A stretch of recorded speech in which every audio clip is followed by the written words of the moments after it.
Today we're stepping into a part of Scripture that confronts pride, expands grace, and reminds us that God's mercy is bigger than we ever imagined. If you've ever wondered where you stand with God, if you've ever struggled with judgment, doubt, or division, Romans 11-14 speaks directly into those places. These chapters are about mercy over pride, unity over division, freedom guided by love, and a life that is fully surrendered to God. Before we read, take a breath. Let the noise of the day quiet down. This is not just words on a page.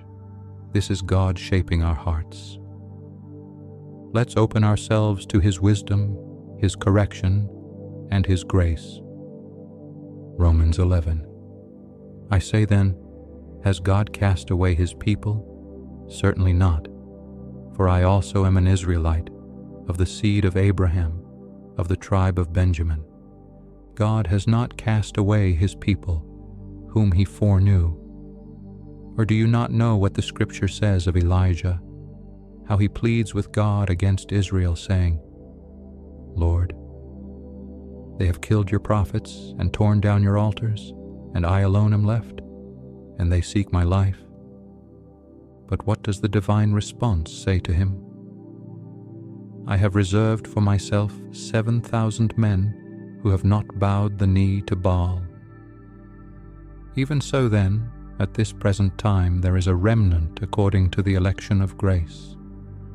And if by grace, then it is no longer of works, otherwise grace is no longer grace.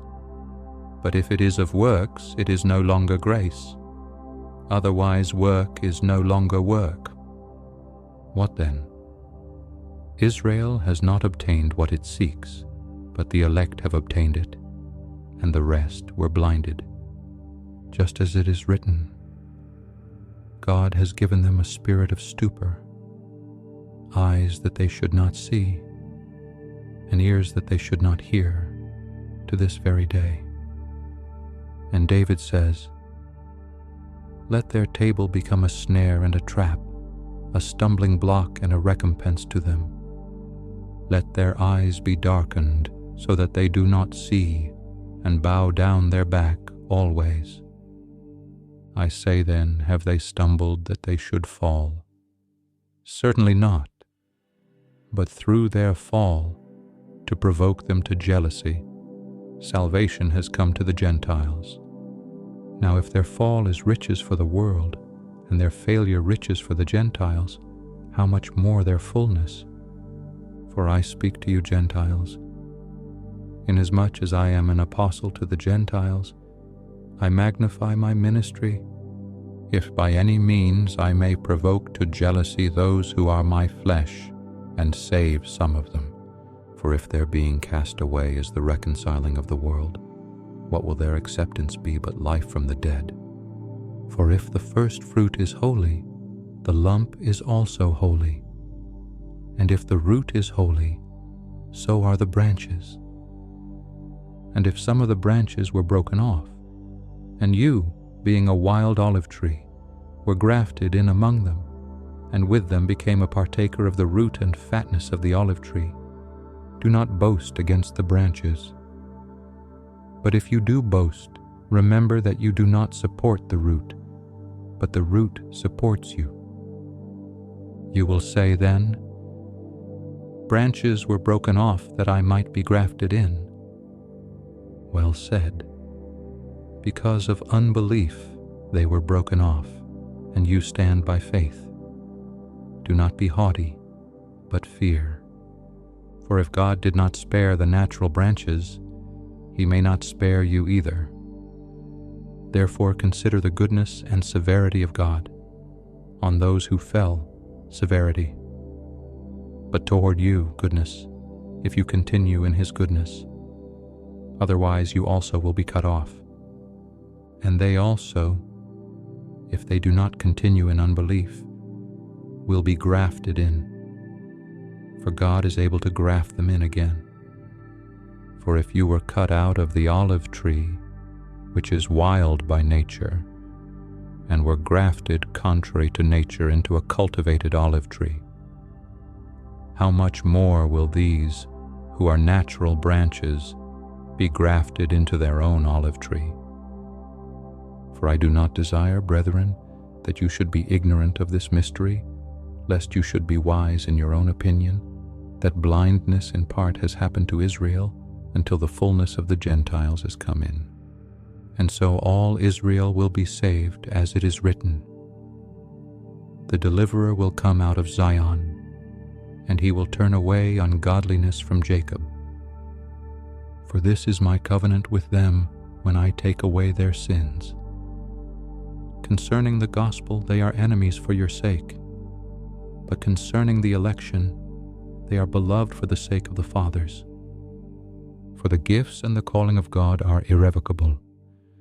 For as you were once disobedient to God, yet have now obtained mercy through their disobedience, even so these also have now been disobedient, that through the mercy shown you they also may obtain mercy. For God has committed them all to disobedience, that he might have mercy on all. Oh, the depth of the riches both of the wisdom and knowledge of God! How unsearchable are his judgments and his ways past finding out! For who has known the mind of the Lord, or who has become his counselor? Or who has first given to him, and it shall be repaid to him? For of him and through him, and to him are all things, to whom be glory forever. Amen. Romans 12. I beseech you therefore, brethren, by the mercies of God, that you present your bodies a living sacrifice, holy, acceptable to God, which is your reasonable service. And do not be conformed to this world, but be transformed by the renewing of your mind, that you may prove what is that good and acceptable and perfect will of God. For I say, through the grace given to me, to everyone who is among you, not to think of himself more highly than he ought to think, but to think soberly, as God has dealt to each one a measure of faith.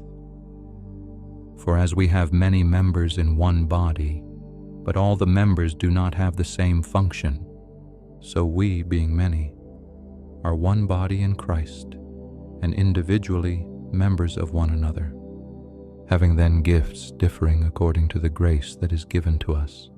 Let us use them. If prophecy, let us prophesy in proportion to our faith.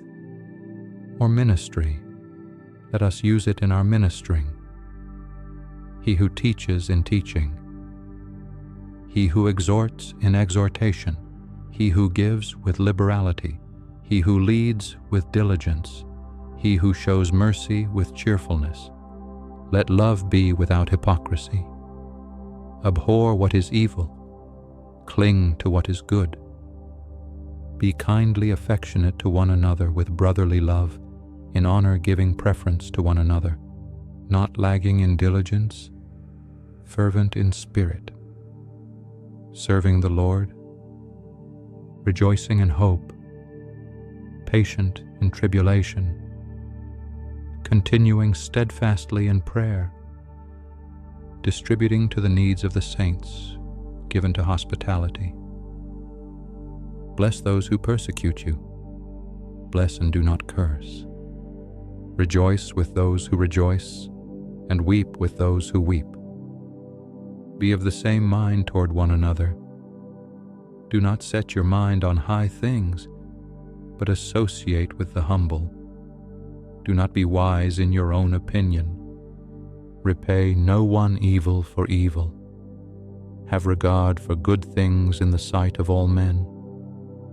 If it is possible, as much as depends on you, live peaceably with all men.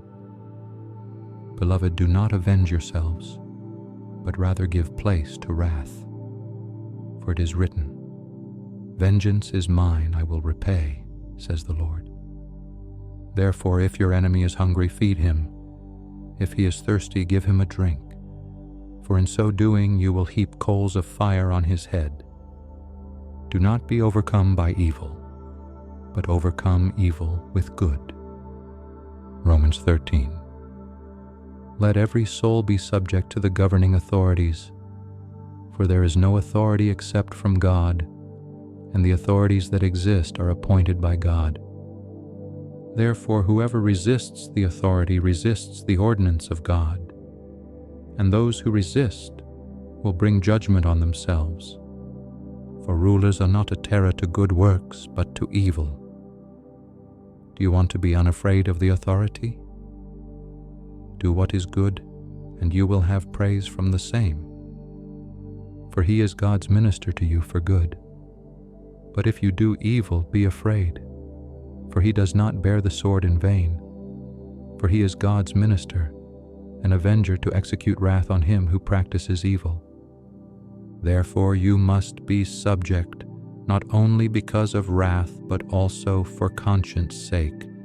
For because of this you also pay taxes, for they are God's ministers attending continually to this very thing. Render therefore to all their due. Taxes to whom taxes are due, customs to whom customs, fear to whom fear, honor to whom honor. Owe no one anything except to love one another, for he who loves another has fulfilled the law. For the commandments, you shall not commit adultery, you shall not murder, you shall not steal, you shall not bear false witness, you shall not covet. And if there is any other commandment, are all summed up in this saying, namely, you shall love your neighbor as yourself. Love does no harm to a neighbor. Therefore love is the fulfillment of the law.